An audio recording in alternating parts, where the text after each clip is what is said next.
CBSE class 10th के history book से आज हम लोग पहला चैप्टर फिर से कर रहे हैं। इसकी ये चौथी क्लास है। तो पिछली क्लास में आपको क्या बताया गया था, जरा सा उसका हम लोग रिवीजन कर लेते हैं, फिर आगे पढ़ेंगे। तो जिन यूरोपियन कंट्रीज के नाम आप आज जान रहे हो, जैसे कि जर्मनी, इटली, स्विट्जरलैंड जैसे 51 देश के आसपास, मिड 18th सेंचुरी में ऐसे कोई नेशन स्टेट्स नहीं थे। ऐसे नेशन स्टेट थे ही नहीं। और इन जगहों पर, या ये कह लो कि ये जगह जो हैं वो किंगडम, डचीज और कैंटन्स में बटी हुई थी। ये जो जगह हैं वो किंगडम्स, डचीज और कैंटन्स में बटी हुई थी। यहाँ राजा या शासक राज किया करते थे। इनके शासन की प्रणाली में पर कोई उंगली नहीं उठा सकता था, बिल्कुल निरंकुश थी। निरंकुश का मतलब जो कोई उंगली ना उठा सके, कोई अंकुश ना लगा सके। तो यहाँ राजा और शासक जो है वो राज किया करते थे यूरोपियन कंट्रीज पर। जिन कंट्रीज को आप जान रहे हो उन जगहों पर ये जगह जो है वो किस चीज में बटी हुई थी, किंगडम्स, डचीज और कैंटन्स में बटी हुई थी। इन जगहों पर राजा राज करते थे और इनकी शासन व्यवस्था जो है वो बिल्कुल क्या होती थी, निरंकुश होती थी। कोई उनकी शासन व्यवस्था पर उंगली नहीं उठा सकता था, सवाल नहीं उठा सकता था। इसकी एक वजह लोगों का अलग अलग होना भी था। लोगों में फूट थी। लोगों ने अपनी कोई कॉमन आइडेंटिटी या कल्चर डेवलप नहीं करी थी उन दिनों। लोगों की अपनी कोई कॉमन आइडेंटिटी या कल्चर नहीं थी। एग्जाम्पल के तौर पर हम लोगों ने जाना कि किस तरह हैब्सबर्ग एम्पायर ऑस्ट्रिया हंगरी पर राज करता था। किस तरह हैब्सबर्ग एम्पायर के लोग अलग अलग क्षेत्रों और जनसमूहों में बटे हुए थे। हैब्सबर्ग एम्पायर में ही अल्पाइन रीजन्स था। हैब्सबर्ग एम्पायर में ही अल्पाइन रीजन्स था। यहाँ अल्पाइन रीजन्स के एरिस्टोक्रेसी यानी कि कुलीन वर्ग के लोग, उच्च खानदान के लोग जो है वो जर्मन बोलते थे। हैब्सबर्ग एम्पायर का ही हिस्सा था लोम्बार्डी और वेनेशिया, और यहाँ के लोग इटालियन बोला करते थे। हंगरी में आधी आबादी मगयार तो आधी आबादी दूसरी सारी डायलेक्ट्स बोला करती थी। गैलिसिया में फिर एरिस्टोक्रेसी जो है वो पोलिश बोला करते थे। देख रहे हो, अलग अलग लोग जो है वो अलग अलग लैंग्वेज बोल रहे हैं अलग अलग जगहों पर। मतलब लोग जो है वो यूनाइटेड नहीं थे, कोई कॉमन लैंग्वेज या कॉमन आइडेंटिटी नहीं थी फिलहाल। इसके अलावा हैब्सबर्ग एम्पायर के क्षेत्र में किसान की भी अलग अलग कैटेगरी थी। नॉर्थ की तरफ कार्नियोला में स्लोवेंस रहते थे, और फिर नॉर्थ की तरफ में ही बोहेमियंस और स्लोवाक्स भी रहते थे। साउथ में क्रॉट्स थे, तो ईस्ट में ट्रांसिल्वानिया में रोमन्स थे। तो इस तरह उन दिनों साम्राज्यों में, राजा के साम्राज्यों में, राजा की प्रजाओं में लैंग्वेज, कास्ट, टाइप्स के आधार पर जो है वो लोग क्या थे, बटे हुए थे। और इस तरह की डिफरेंसेज जो है वो पॉलिटिकल यूनिटी के भाव को बढ़ावा नहीं देती है। इस तरह की जो अंतर होती है लोगों में, लोगों के ग्रुप में, लैंग्वेज के आधार पर, कास्ट के आधार पर, कैटेगराइजेशन के आधार पर, तो इस तरह की डिफरेंसेज जो है वो पॉलिटिकल यूनिटी के भाव को बढ़ावा नहीं देती है। इतनी डिफरेंसेस के बावजूद इन लोगों में एक चीज कॉमन थी। वो थी कि एलिगेंस टू द एम्पायर, राजा के प्रति निष्ठा और समर्पण। ये लोग आपस में अलग अलग थे, कोई कॉमन आइडेंटिटी नहीं, कोई कॉमन कल्चर नहीं। लोग के टाइप भी अलग अलग थे, लेकिन राजा के प्रति निष्ठा और समर्पण का भाव रखते थे। राजा कुछ कहे तो उसकी आज्ञा का पालन होता था। लोग तो आपस में कॉमन लैंग्वेज, कल्चर शेयर नहीं करते थे, लेकिन एम्पायर्स के बीच ऐसी बात नहीं थी, राजाओं के बीच में ऐसी बात नहीं थी। उनके संबंध दो तरीके से जुड़े थे, राजनीतिक कार्यों और हाई सोसाइटी में, डिप्लोमेसी के पर्पस से। और हाई सोसाइटी में ये लोग, कॉमन लैंग्वेज इनका फ्रेंच था। देखो, आम लोगों के बीच कॉमन लैंग्वेज नहीं है, लेकिन राजाओं के बीच क्या थी, कॉमन लैंग्वेज थी जो फ्रेंच थी। इसके अलावा एक राजा दूसरे राजा के यहाँ शादी का रिश्ता करके जो है अपनी संबंध को बनाए रखता था। तो अब तक हम लोगों ने क्या जाना कि किस तरह के लोग हैं, कुलीन वर्ग के लोग हैं और किसान तबके के लोग हैं। इंडस्ट्रियलाइजेशन की शुरुआत से पहले राजा ही थे या फार्मर्स टाइप ही लोग थे। 18th सेंचुरी के सेकेंड हाफ से जब इंडस्ट्रियल प्रोडक्शन और ट्रेड शुरू हुआ तो दो चीजें हुई। पहला, ग्रोथ ऑफ टाउन्स हुआ, शहरों का विकास हुआ। इमरजेंस ऑफ कॉमर्शियल क्लास हुआ। कॉमर्शियल क्लास, एक नए तरह के लोगों का क्या हुआ, अस्तित्व में आना हुआ। अब जो मिडिल क्लास के लोग थे, कॉमर्शियल क्लास के लोग थे, उसमें वर्किंग क्लास, एजुकेटेड क्लास के लोग थे। इनके कामों पर जब राजाओं द्वारा नियंत्रण, टैक्स आदि लगाया जाने लगा, तो इन लोगों के बीच, किन लोगों के बीच, एजुकेटेड, लिबरल, मिडिल क्लासेस के बीच ये भावना पनपने लगी कि काश नेशनल यूनिटी होती, हम लोग सब एक होते और एरिस्टोक्रेटिक प्रिविलेजेस के खिलाफ आवाज उठाते। एरिस्टोक्रेटिक प्रिविलेजेस क्या होती, खत्म हो जाती। कास्ट सबको काम करने की आजादी होती, कास्ट सबके पास समान अधिकार होता, कास्ट लोग आजाद होते। ऐसी भावना जो है वो लोगों में आने लगी। देख रहे हो, सबसे पहले मिडिल क्लास के लोगों में, कॉमर्शियल क्लास से जुड़े व्यक्तियों के बीच में, वर्किंग क्लास से, मिडिल क्लास से के व्यक्तियों के बीच में ये ख्याल आने लगा कि प्रिविलेजेस कास्ट खत्म हो जाती। अब यहाँ पर जिस स्वतंत्रता की बात ये मिडिल क्लास के लोग कर रहे थे, काश हमें व्यापार करने की स्वतंत्रता होती, काश हम कानून के सामने समक्ष बराबर होते, इस लिबरलिज्म के मायने अलग अलग हैं। 3 तरीके से हम लोगों ने लिबरलिज्म के मायने को समझा, स्वतंत्रता के मायने को समझा। ये तो जाना कि भाई लिबरलिज्म जो है वो लैटिन के लीबर से आया, जिसका मतलब होता है स्वतंत्रता। तो 3 तरह के लोगों के नजर में लिबरलिज्म के क्या मायने थे, ये हम लोगों ने जाना था पिछले क्लास में। न्यू मिडिल क्लासेस के लिए लिबरलिज्म का अर्थ था freedom for the individual and equality of all before law. New middle classes के लिए लिबरलिज्म का अर्थ था कि व्यक्तिगत आजादी और कानून के समक्ष सब बराबर हों। उन लोगों के नजर में लिबरलिज्म के ये मायने थे।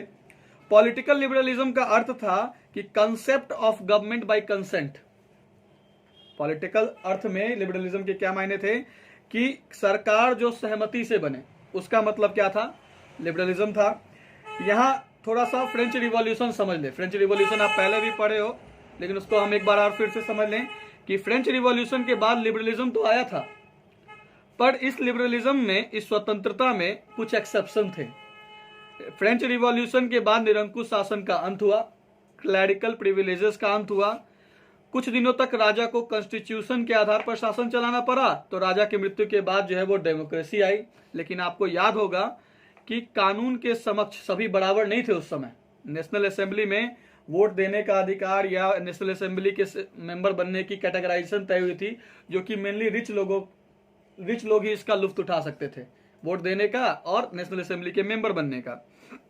वो तो कुछ समय में जैकोबिन्स के शासन काल में, जैकोबिन्स के अधीन जो है वो 21 साल से ऊपर सबको वोट देने का अधिकार मिल गया था। इकोनॉमिक स्फेयर में, इकोनॉमिक परिधि में लिबरलिज्म का अर्थ था माल एवं पूंजी की आवाजाही पर राज्य द्वारा लगाए जा रहे नियंत्रण पर रोक। इकोनॉमिक स्फेयर से जुड़े लोग जो हैं वो, उनका क्या कहना था कि भाई माल और पूंजी के आवाजाही पर राज्य सरकार जो नियंत्रण लगा रही है उस पर रोक लगाया जाए। आपको याद होगा कि फर्स्ट हाफ में, 19वीं सेंचुरी के फर्स्ट हाफ में नेपोलियन एडमिनिस्ट्रेटिव मेजर्स में क्या हुआ था कि कई सारे स्मॉल प्रिंसिपैलिटीज को मिलाकर 90 स्टेट्स का क्या किया गया था, कॉन्फेडरेशन बना दिया गया था। उन दिनों इन सभी की अलग अलग जो है वो मापने की करेंसी वगैरह सब अलग अलग थी। अगर 1833 में किसी को हैम्बर्ग से न्यूरेमबर्ग जाना होता था तो 11 कस्टम बैरियर से गुजरना होता था, और सब जगह 5-5% की क्या होनी पड़ती थी, ये टैक्स देनी पड़ती थी, चुंगी वगैरह देनी पड़ती थी। और इसके अलावे जो मेजरमेंट की बात करी जाए तो सबका मेजरमेंट अलग अलग था। एग्जाम्पल के तौर पर हम लोगों ने क्लॉथ को लिया कि एक एले में जो है, अगर एक एले आप क्लॉथ खरीदते हो तो फ्रैंकफर्ट में आपको 54.7 सेंटीमीटर मिलेगा, मेंज में 55.1, न्यूरेमबर्ग में 65.6 सेंटीमीटर मिलेगा। तो ये सारी सिचुएशंस जो है वो बाधा के तौर पर देखी जाने लगी। बाधा के तौर पर जो है ये माना जाने लगा कि भाई ये तो इस तरह का नहीं होना चाहिए। जो लोग ट्रेड क्लास से, मिडिल क्लास, ट्रेड और कॉमर्शियल क्लास से जुड़े हुए थे, उनके दिमाग में आने लगा कि भाई साहब ये तो नहीं होना चाहिए, इस तरह की व्यवस्था से माल देर से पहुंचता है, माल महंगी हो जाती है ना। तो 1834 में क्या हुआ, कस्टम यूनियन बनी जिसका नाम क्या पड़ा, जोल्वेराइन। ये कौन शुरू किया था ये कस्टम यूनियन बनाना? प्रसा के इनिशिएटिव पर हुआ था। प्रसा ने पहल करी थी ये बनाने की, और ये बनाया, इसके बाद दबाव पड़ा होगा, दबाव बनाया गया, और फिर जो है जो करेंसीज थी, जो 30 करेंसीज थी उसको घटाकर 2 लाया गया, है ना। और जो टैरिफ बैरियर्स लगाया जाता था, है ना, वो खत्म किया गया।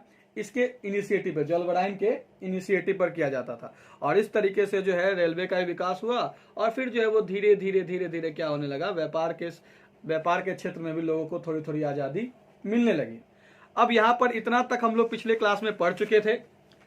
अब यहाँ पर जो है वो शुरुआत में कुछ डेट्स वगैरह दे रखा है ना, जैसे कि 1797 में नेपोलियन ने इटाली पर क्या किया था, आक्रमण किया था, नेपोलियनिक वॉर शुरू हुई थी, नेपोलियन की सरकार जो है, नेपोलियन जो है धाराशाही हुआ, 1815 में वियना पीस सेटलमेंट हुई। ये सब आगे आपके टॉपिक में मिलेगा आपको पढ़ने के लिए। Greek struggle for independence begins 1821 में आजादी के लिए ग्रीक ने लड़ाई लड़नी शुरू करी। 1848 में रिवॉल्यूशंस इन यूरोप, यूरोप में क्या हुए, क्रांति हुई। आर्टिशियंस, इंडस्ट्रियल वर्कर्स और पीजेंट्स ने जो है वो इकोनॉमिक हार्डशिप, आर्थिक परेशानी से परेशान होकर इसके खिलाफ क्या कर दिया था, आंदोलन छेड़ दिया था। मिडिल क्लासेस जो हैं वो कॉन्स्टिट्यूशन और रिप्रेजेंटेटिव गवर्नमेंट की डिमांड कर रहे थे। Italian, Germany, Magyars, Poles, Czechs, Cossacks, etc जो है वो क्या मांग कर रहे थे, राष्ट्र राज्य की मांग कर रहे थे। फिर 1859 से 1870 तक किसका यूनिफिकेशन हुआ, इटली का। 1866 से 1871 तक जर्मनी का यूनिफिकेशन हुआ। एकीकरण, एकीकरण मतलब जो अलग अलग क्षेत्रों में प्रिंसिपैलिटीज में बचे हुए थे उनको सबको मिलाकर एक करने की बात। उसके बाद 1905 में क्या हुआ कि Slav nationalism gathers force in the Habsburg and Ottoman Empire. Habsburg और ऑटोमन एम्पायर में स्लैब नेशनलिज्म जो है वो ताकत इकट्ठा करने लगी थी। ठीक है, तो ये सब इंपॉर्टेंट डेट्स है, ये आपको करना है। आज जो हम लोग कर रहे हैं, जो टॉपिक हम लोग पढ़ने जा रहे हैं वो है अ न्यू कंजर्वेटिज्म आफ्टर 1815। 1815 में जब नेपोलियन की हार हुई तो लोग जो है वो एक नई रूढ़िवादी भावना से प्रेरित हुए। ठीक है, रूढ़िवादी का मतलब होता है जो पुरानी विचारधारा से चिपके पड़े हो, उनको लगे जैसे पुराना जो जैसे चल रहा था वही सही है, तो ऐसी विचारधारा के जो लोग होते हैं वो रूढ़िवादी कहलाते हैं। Following the defeat of Napoleon in 1815, European governments were driven by a spirit of conservatism. Conservatives believed that established traditional institutions of state and society like the monarchy, the church, social hierarchies, property and the family should be preserved. Most conservatives, however, did not propose a return to the society of pre-revolutionary days. Rather, they realized from the changes initiated by Napoleon that modernization could in fact strengthen traditional institutions like the monarch. It could make state power more effective and strong. A modern army, an efficient bureaucracy, a dynamic economy, the evolution of feudalism and serfdom could strengthen the autocratic monarchies of Europe. तो Napoleon की जब 1815 में हार हुई तो European government, Europe की सरकारें जो हैं, यूरोप में जो अलग अलग जगहों पर जो सरकारें थी वो कंजर्वेटिज्म की भावना से प्रेरित हो उठी। उनको लगा कि भाई अब कंजर्वेटिज्म जो जैसे था पहले वैसा ही सही है। क्यों लगा होगा, सोचो जरा सा कि भाई साहब डेमोक्रेसी भी आया, मोनार्कियल कॉन्स्टिट्यूशन भी आया, लेकिन मोनार्कियल कॉन्स्टिट्यूशन को भी धाराशाही कर दिया गया। ये क्या कहते हैं, डेमोक्रेसी भी आई, लेकिन नेपोलियन ने डेमोक्रेसी भी हटा दी, मोनार्की ले आया था। और फिर जब मोनार्की जो है वो आ गई, 1815 तक चला, नेपोलियन की हार हुई, तो लोगों ने कहा कि भाई साहब थोड़ा सा सुधार की जरूरत है, लेकिन मोनार्की ही सही है, मतलब पुराने ही रहे, जो रहे जैसा रहे वैसा ही सही है। तो वही बात करी जा रही है कि नेपोलियन की डिफीट के बाद 1815 में जो यूरोपियन गवर्नमेंट्स थी वो कंजर्वेटिव की भावना से, कंजर्वेटिज्म की भावना से, रूढ़िवादी भावना से प्रेरित हो उठी थी। कंजर्वेटिव्स का मानना था कि जो इस्टेब्लिश्ड, स्थापित ट्रेडिशनल इंस्टीट्यूशंस है स्टेट की, सोसाइटी की, जैसे कि मोनार्की, चर्च, सोशल हायरार्की, सामाजिक ऊंच नीच, प्रॉपर्टी और जो फैमिली, ये सब बने रहना चाहिए, जो पहले था वैसे बने रहना चाहिए। हालांकि मोस्ट कंजर्वेटिव, ज्यादा से ज्यादा रूढ़िवादी लोग ये नहीं चाहते थे कि जो रिवॉल्यूशन के पहले का दिन है वो वापस आ जाए, कि मतलब निरंकुश सरकार बन जाए, निरंकुश राजतंत्र वो नहीं चाहते थे, लेकिन कंजर्वेटिज्म थी। ठीक है, मतलब उसमें सुधार हो जाए लेकिन रहे वही, है ना। जैसे राजा किसी से भी कुछ भी करवा देता था, कुछ किसी को भी परेशान कर रहा है, उसके नियम से कोई खुश हो या नहीं हो, राजा लागू कर दे रहा है, तो ऐसा नहीं चाहते थे। कंजर्वेटिज्म से की भावना से जो प्रेरित लोग हैं वो चाहते थे कि चर्च, मोनार्की, हायरार्कीज, प्रॉपर्टी और फैमिली जो जैसे पहले थी वैसे ही रहे, लेकिन ज्यादातर कंजर्वेटिव जो थे वो ये नहीं चाहते थे कि पुराना क्रांति के पहले का दौर या समाज जो है वो वापस आ जाए। रैदर इसके अलावा बल्कि उन्होंने रियलाइज किया कि जो चेंजेस नेपोलियन ने लाया था, जो बदलाव नेपोलियन ने किए थे, जैसे मॉडर्नाइजेशन की जो है वो क्या कर सकता है, ट्रेडिशनल इंस्टीट्यूशंस लाइक जैसे मोनार्की, राजतंत्र को नेपोलियन ने जिस तरीके से मॉडर्नाइजेशन किया था, जिस तरीके से उसने फेरबदल किया था, जिस तरीके से बदलाव की थी, इससे एग्जाम्पल लोगों को मिल चुका था, कंजर्वेटिव्स को ये एग्जाम्पल मिल चुका था कि इस तरह की अगर मॉडर्नाइजेशन होती है तो उसमें कुछ अच्छा हो सकता है। अगर मॉडर्नाइजेशन हो जाए, मतलब पहले वाला दिन न रहे, 1789 के पहले वाला दिन नहीं रहे, लेकिन रहे राजा का शासन में, तो लोग जो है वो अगर उसमें मॉडर्नाइजेशन करी जाए तो इससे क्या होगा कि हमारा जो स्टेट है, हमारा जो राज्य है वो ज़्यादा इफेक्टिव होगा, कारगर होगा, ज़्यादा मजबूत होगा। मॉडर्न आर्मी, इफिशिएंट ब्यूरोक्रेसी, कुशल नौकरशाही दफ्तर वगैरह में जो कोई काम जैसे होता है। डायनेमिक इकोनॉमी, गतिशील अर्थव्यवस्था, abolition of feudalism and serfdom. Feudalism जानते हो ना, सामंतीवाद, जैसे राजा के यहाँ जो काम वाम करते थे, टैक्स भी देते थे, उसके अलावा उनकी चाकरदारी भी करते थे।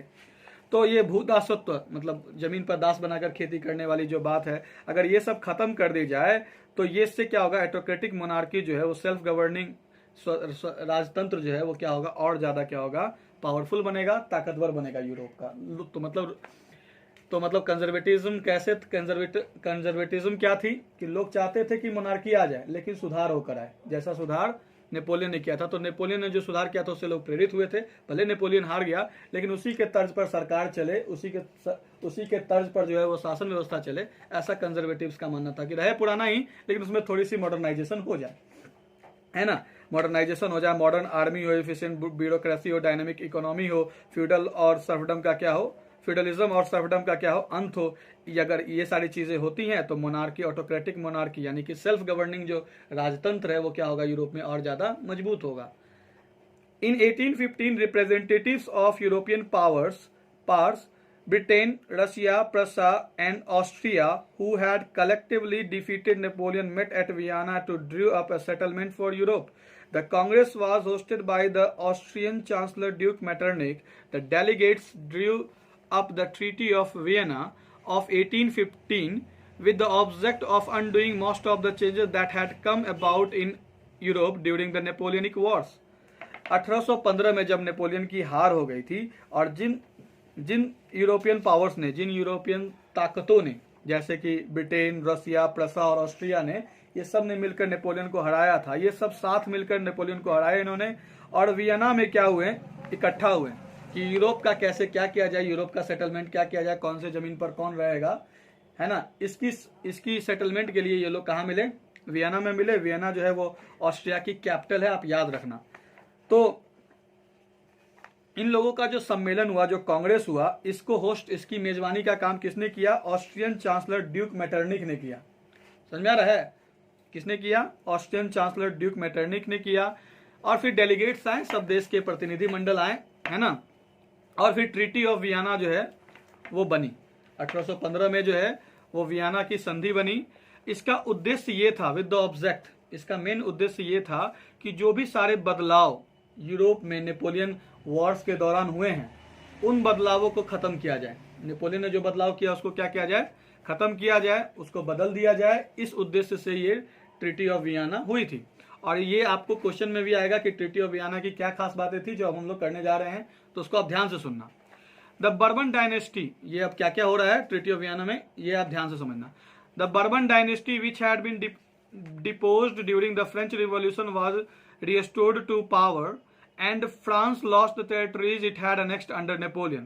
A series of states were set up on the boundaries of France to prevent French expansion in future.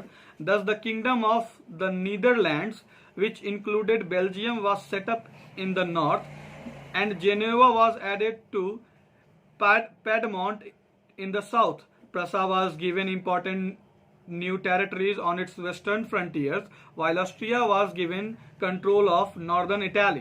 But the German Confederation of 39 states that had been set up by Napoleon was left untouched.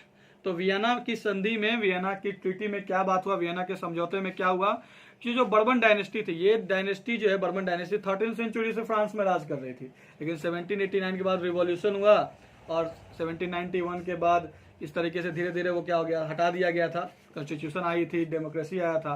तो जो bourbon dynasty जिसको हटा दिया गया था French revolution के दौरान, ये उसको वापस कर दिया गया, बर्बन डायनेस्टी के लोग को वापस कर दिया गया। फ्रांस ने वो सारी टेरिटरीज जो नेपोलियन के टाइम में फ्रांस ने नेपोलियन के टाइम में फ्रांस में जोड़ दिया गया था, उन सारी टेरिटरीज को हटाया गया वहां से, वो सारा टेरिटरीज जो है वो फ्रांस से छीन लिया गया। और अ सीरीज ऑफ स्टेट्स की सीरीज, क्रम संख्या करके एक के बाद एक सीरीज ऑफ स्टेट्स जो है वो फ्रांस की बाउंड्रीज पर लगाए गए। फ्रांस की बाउंड्रीज पर, बॉर्डर पर जो है वो स्टेट बसाया गया, ताकि फ्यूचर में कभी भी फ्रांस जो है वो अपनी एरिया को एक्सपैंड नहीं कर सके। दस इस तरीके से जो नीदरलैंड की किंगडम है, जिसमें बेल्जियम भी आता है, नीदरलैंड की किंगडम में बेल्जियम आता है, वो नॉर्थ में उसको स्थापित किया गया। जेनेवा जो है वो पैडमाउंट साउथ में ऐड कर दिया गया। प्रसा जो है उसको नई टेरिटरीज दी गई वेस्टर्न सीमाओं पर, और ऑस्ट्रिया को जो है वो Austria was given control of northern Italy, और इटली के नॉर्दर्न हिस्से पर ऑस्ट्रिया का क्या हो गया, हाथ, ऑस्ट्रिया को ये हाथ लगा। बट द जर्मन कन्फेडरेशन, लेकिन जो जर्मन कन्फेडरेशन था 39 स्टेट्स का जो सेटअप किया था नेपोलियन ने, उसको नहीं छुआ गया, वो वैसे ही रहा। तो वियना की ट्रीटी में ये सारी बातें हुई। In the east Russia was given part of Poland while Prussia was given a portion of Saxony. East में रशिया को पोलैंड के कुछ हिस्से दिए गए, जबकि प्रसा को जो है वो सैक्सोना के कुछ हिस्से दिए गए। The main intention was to restore the monarchies that had been overthrown by Napoleon and create a new conservative order in Europe. इसका मेन उद्देश्य यही था, वियना की ट्रीटी का मेन उद्देश्य यही था कि जो मोनार्कीज है, जो राजतंत्र है, उसको कायम रखा जाए, है ना, जिसको नेपोलियन ने उखाड़ कर फेंक दिया था, है ना। तो नेपोलियन ने जिसको ओवरथ्रोन कर दिया था, निकाल दिया था, वो फिर से वापस आ जाए, राजतंत्र फिर से वापस आ जाए। इसका मेन उद्देश्य यही था। मतलब पहले जो जैसा था, क्योंकि कंजर्वेटिव लोग ट्रीटी में शामिल थे, कंजर्वेटिव लोग चाहते यही थे कि पहले जैसा सब कुछ हो। तो यही वजह रही कि नेपोलियन ने जिस चीज को उखाड़ फेंका था, मोनार्कीज को, जिन राजाओं को उखाड़ फेंका था, उसकी जगह अपने सगे संबंधी को बैठा रहा था वो, तो उन जगहों पर क्या किया गया, फिर से राजतंत्र लागू कर दिया गया, जिसके पास जो जैसे थी लगभग उसको वैसे ही दे दी गई। और एक कंजर्वेटिव ऑर्डर, एक रूढ़िवादी जो ऑर्डर है, क्रम है, वो यूरोप में फिर से स्थापित कर दी गई। अब देखो, एक तरह से जो जैसे था, थोड़ा बहुत मॉडर्नाइजेशन के बाद वो वैसे ही आ गया। तो अब आगे देखो क्या होता है। Conservative regimes set up in 1815 were autocratic, they did not tolerate criticism and dissent and sought to curb activities that questioned the legitimacy of autocratic governments. Most of them imposed censorship laws to control what was said in newspapers, books, plays and songs, and reflected the ideas of liberty and freedom associated with the French Revolution. तो conservative रेजिमेज यानी कि रूढ़िवादी शासन व्यवस्थाएं वो 1815 में फिर से लागू हो गई, और ये सब की सब क्या थी, निरंकुश थी। जो जैसे पहला राजा निरंकुश, कोई उंगली नहीं उठा सकता था, वैसी ही थी। अब ये राजा जो लोग फिर से 1815 में बन गए, इनको किसी भी तरह का क्रिटिसिज्म बर्दाश्त नहीं, कोई इनके ऊपर उंगली उठा दे, निरंकुश का मतलब क्या, कोई उंगली ना उठा सके।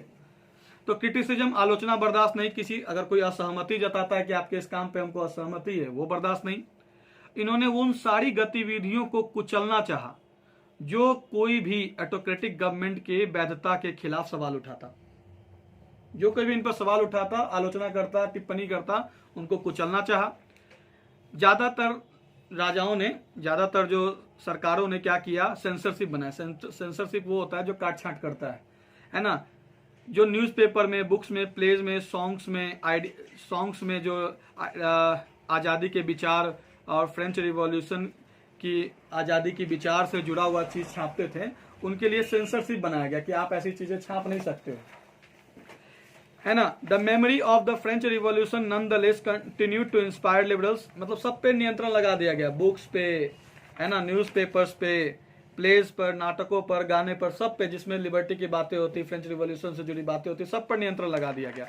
लेकिन फिर भी जो फ्रेंच रिवॉल्यूशन की जो यादें थी, वो लगातार लोगों को क्या कर रही थी, लिबरल्स को, उदारवादी मतलब स्वतंत्र ख्याल रखने वाले लोगों को क्या कर रही थी, इंस्पायर कर रही थी। One of the major issues taken up by the liberal nationalist who criticise the new conservative order was freedom of the press.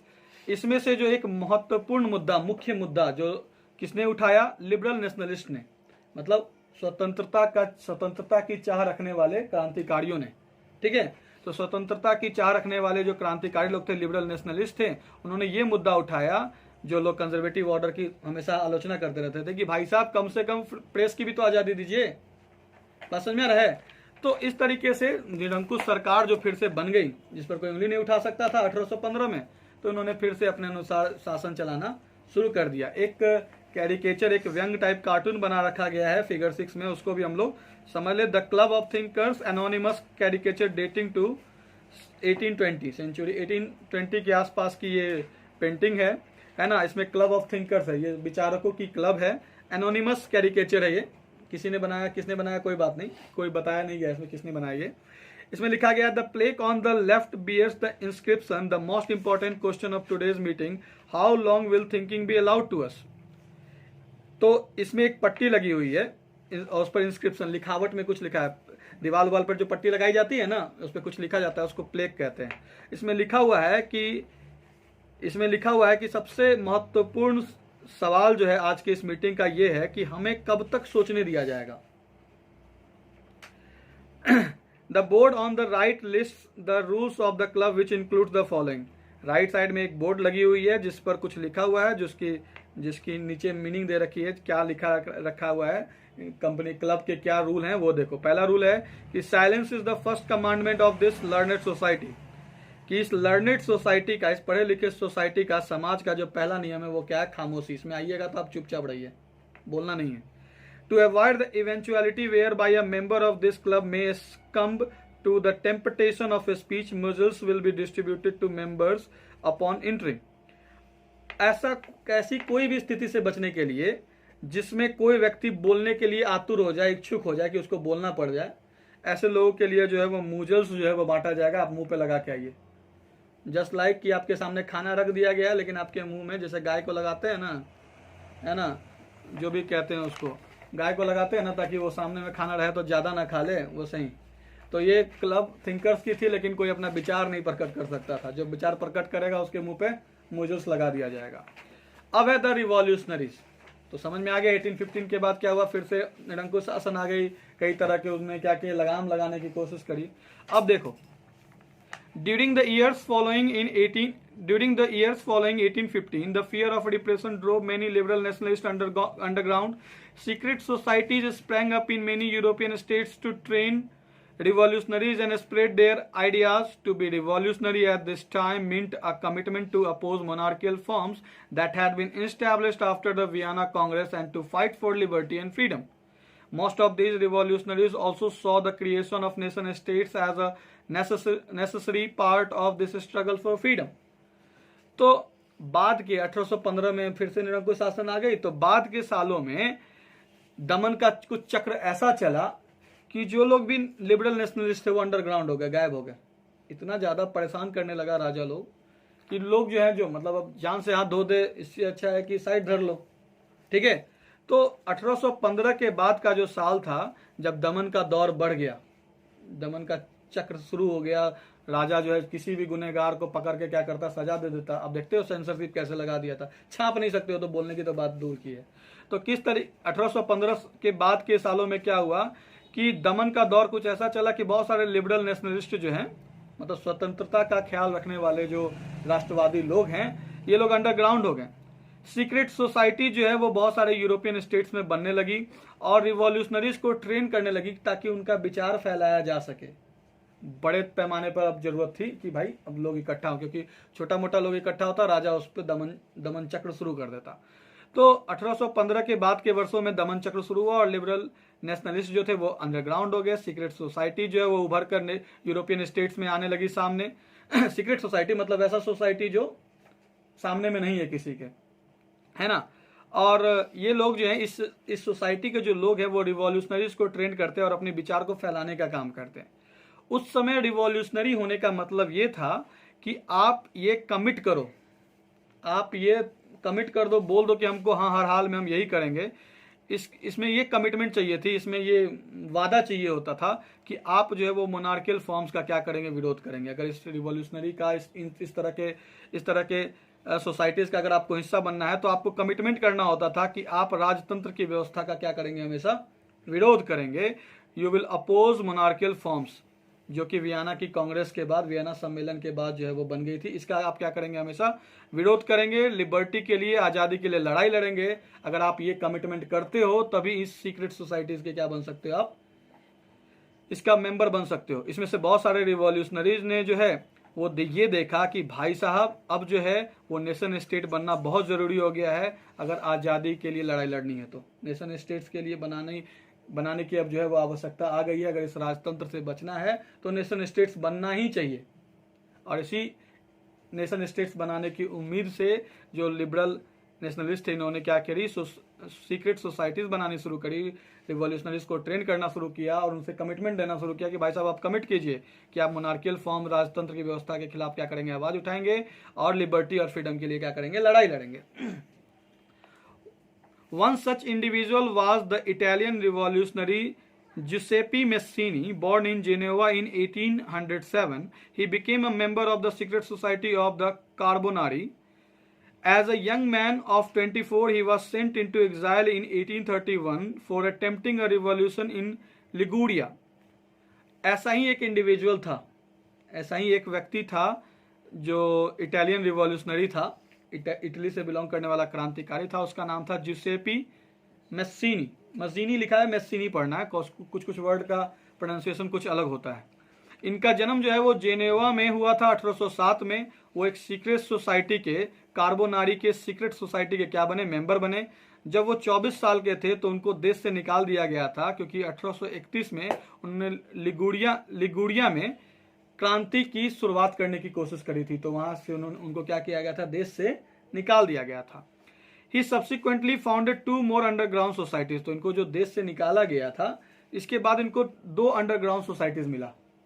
पहला था यंग इटैली इन मार्शलेस और दूसरा था यंग यूरोप इन बर्न। ये 2 secret society इनके नजर में आई। Whose members were like minded young men from Poland, France, Italy and German states. अब ये जो सीक्रेट सोसाइटी थी, यंग इटैली इन मार्शलेस और यंग यूरोप इन बर्न, इसके जो मेंबर्स होते थे वो पोलैंड के, फ्रांस से, इटली के और जर्मनी स्टेट से बिलोंग करने वाले यंग मैन थे, जिनकी माइंड एक जैसी थी। क्रांति लाने की बात थी, स्वतंत्रता का ख्याल रखते थे, मोनार्कियल सिस्टम को के अपोज में रहते थे। इन सब की जो है ये सीक्रेट सोसाइटी थी। और ये दोनों सोसाइटीज किसके नजर में आया, जुसेपी मेज़ीनी के नजर में आया। Mazzini believed that God had Mazzini believed that God had intended nations to be the natural units of mankind, so Italy could not continue to be a patchwork of small states and kingdoms. It had to be forced into a single unified republic within a wider alliance of nations. मेस्सीनी का ये मानना था, जुसेपी मेस्सीनी का ये मानना था कि भगवान चाहते हैं, भगवान का ये इरादा है कि मनुष्यों की प्रकृति, उनका कहना था कि भगवान चाहते हैं कि मनुष्यों की जो प्रकृति इकाई है, मनुष्य का जो प्राकृतिक आवास है वो राष्ट्र ही है। मतलब राष्ट्र के तहत मनुष्य रहने चाहिए, कोई राजतंत्र के तहत नहीं रहने चाहिए। उन्होंने ये तर्क दिया। उन्होंने कहा इटली जो छोटे छोटे राज्य और प्रदेशों में जो बंधी हुई है, ये ऐसा नहीं रह सकता। छोटा छोटा इटली में जो छोटा छोटा राजा साम्राज्य में जो बटा हुआ था, ये जरूरी नहीं है। ये सब मिलकर, ये सब जो पैचवर्क है ना, छोटे छोटे जगहों में, इटली के जो छोटे छोटे जगहों में जो लोग फैले हुए हैं, इन सब जगहों पर क्या हो, ये सब जगह मिलकर एक नेशन बने, ऐसा मानना था। क्योंकि उनका मानना था कि भगवान यही चाहते हैं कि ह्यूमन का जो मनुष्य की जो प्रकृति इकाई है वो क्या है, राष्ट्रीय है, ऐसा उनका मानना था। इनका मानना था कि सबको जोड़कर एक व्यापक अलायंस बनाया जाए, गठबंधन बनाया जाए और एक एकीकृत गणतंत्र व्यवस्था हो, एक एकीकृत यूनिफाइड क्या हो, रिपब्लिक हो, मतलब कॉन्स्टिट्यूशन हो। सब शासन व्यवस्था कैसे करी जाएगी वो गणतंत्र डिसाइड करे, कॉन्स्टिट्यूशन डिसाइड करे, ये मानना था। और जब ऐसा होगा, जब लोग इकट्ठा हो जाएंगे, एकीकृत हो जाएंगे, तभी जाकर के जो है वो मोनार्की सिस्टम से, इस निरंकुश शासन से इटली को क्या मिलेगा, आजादी मिलेगी। आई बात समझ में? This unification alone could be the basis of Italian liberty. और ये यूनिफिकेशन, जो सब पैचवर्क जो मिल जाएगा, है ना, सब राष्ट्र राज का डिमांड करने लगेगा, क्योंकि राष्ट्र राज ही मनुष्य की प्रकृति इकाई है। भगवान भी चाहते हैं कि राष्ट्र राज ही हो, ना कि कोई मोनार्कियल व्यवस्था हो। अगर ऐसा होगा तभी ये इटालियन लिबर्टी का क्या बनेगा, आधार बनेगा। इस चीज को आधार बनाया किसने बनाया, सीक्रेट सोसाइटीज ने क्या किया, आधार बनाया। फॉलोइंग हिज मॉडल, जुसेपी मेस्सीनी की इस मॉडल को, इस सोच को, है ना, फॉलो करते हुए सीक्रेट सोसाइटी जो है वो जर्मनी में, फ्रांस में, स्विट्जरलैंड में और पोलैंड में स्थापित की गई। मेस्सीनी relentless opposition to monarchy and his vision of democratic republic frightened the conservatives। अब ये जो मेस्सीनी जो है, जुसेप्पे मेस्सीनी जो इटालियन थे, ये जो लगातार जो विरोध कर रहे थे मोनार्की का, है ना, और एक डेमोक्रेटिक रिपब्लिक का जो सपना देख रहे थे, कल्पना कर रहे थे कि क्या है, डेमोक्रेटिक रिपब्लिक आए, इससे कंजर्वेटिव्स डर गए, इससे कंजर्वेटिव्स डर गए। और मेटरनिक ने, मेटरनिक कौन था, ड्यूक मेटरनिक ऑस्ट्रेलियन चांसलर था, जिसने वियना में हुए कांग्रेस का क्या किया था, होस्ट किया था इसने। तो मेटरनिक ने जुसेप्पे मेस्सीनी के बारे में डिस्क्राइब करते हुए कहा कि he is the most dangerous enemy of social order, कि जुसेप्पे मेस्सीनी जो है वो सबसे ज्यादा खतरनाक दुश्मन है सामाजिक क्रम का। समझ में आ रहा है ना। तो ये मेटरनिक ने यहां तक कह दिया। आप सोचो कि वो अपनी विचारधारा से लोगों को कितना ज्यादा प्रेरित करता होगा और कितना ज्यादा कंजर्वेटिव्स डर गए होंगे कि मेटरनिक ने यहां तक कमेंट करके बता दिया कि भाई साहब इसके जितना डेंजरस कोई नहीं हो सकता सोशल ऑर्डर के खिलाफ। आई बात समझ में। तो यहां पर जो है ये आपका टॉपिक खत्म होता है। आप इसको रिवाइज करो, बार बार पढ़ो, कोई दिक्कत है तो बताओ, ठीक है।